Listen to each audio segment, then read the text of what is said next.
So we're finishing up here with the surface area of right cone. So similar to the regular pyramids, that means this cone is standing straight up. So this isn't like kind of leaning over, kind of wonky. It's standing straight up. So that should be assumed, and like I said, I'm not going to give you anything that's not like that. So a cone is exactly what it sounds like. The bottom is a circle, and then just like the ice cream cone. Now the formula for the surface area of a right cone is S equals B. And again, that B is, we'll talk about that 1/2 C and then L. So I'll remind you guys of what everything stands for. So capital B is the area of the base, which in this case, the base is a circle. So that's going to be pi r squared. So you can replace that in this formula if you'd prefer with pi r squared. Then the C is the circumference of the base.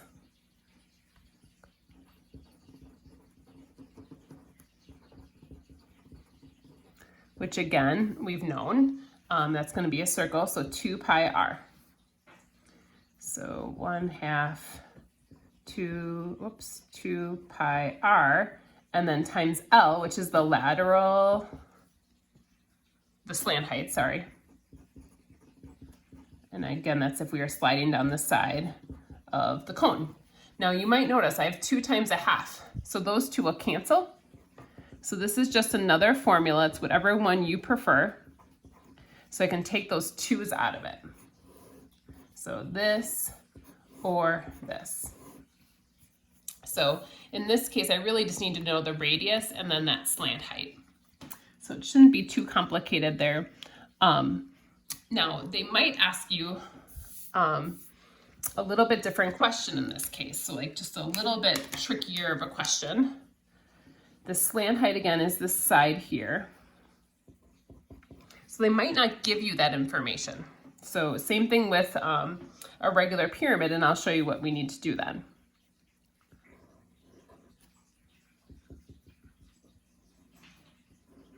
So they're gonna give us R, which is 10.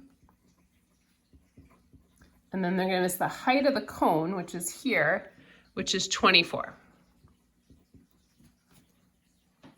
So in this case, I actually need to find the slant height. So I won't be able to finish this without actually doing like Pythagorean theorem to find the slant height. And the reason I can do Pythagorean theorem is because that height that goes through the center of the cone is perpendicular to that radius. So I'm going to be able to do that 10 squared plus 24 squared should equal L squared. So we'll be able to find the slant height using our formula there.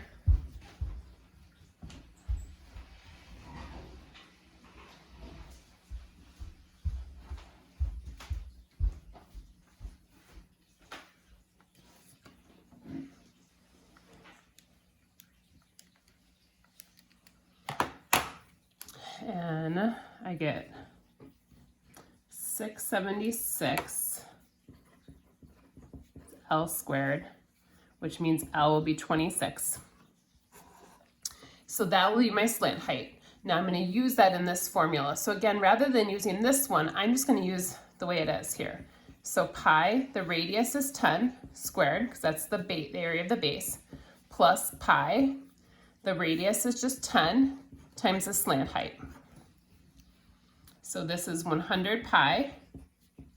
This is going to be 260 pi. So like on a multiple choice question, 360 pi could be the answer. Otherwise, we're still going to put those together. So now I'm just going to take 360 and multiply by pi. So that'll give me my surface area. And this will be centimeters squared. So again, this is what we're doing for today, and we'll stop our notes. We won't do notes anymore this week because we're starting it ready for the end of the year here. So on Thursday or Wednesday or Thursday, depending what day I have you, we'll probably do either like some sort of Khan Academy or Kahoot or something like that to try and kind of wrap things up. So our homework is from page 814 and 815. We are going to do 6 through 9 all, and then 13 through 16 all. Actually, let's do 17 as well. So that'll be our last homework assignment out of the textbook. Otherwise, on Thursday, I'll give you something probably like on Khan Academy to do during the day. So shoot me an email if you guys have any questions. Also, if you guys are thinking of retaking our last test, I do have retakes ready to go. So kind of go through that process of doing your corrections, making sure you have your missing work in, and you'll have until next week to get that done. Thanks so much. Take care, you guys. Bye-bye.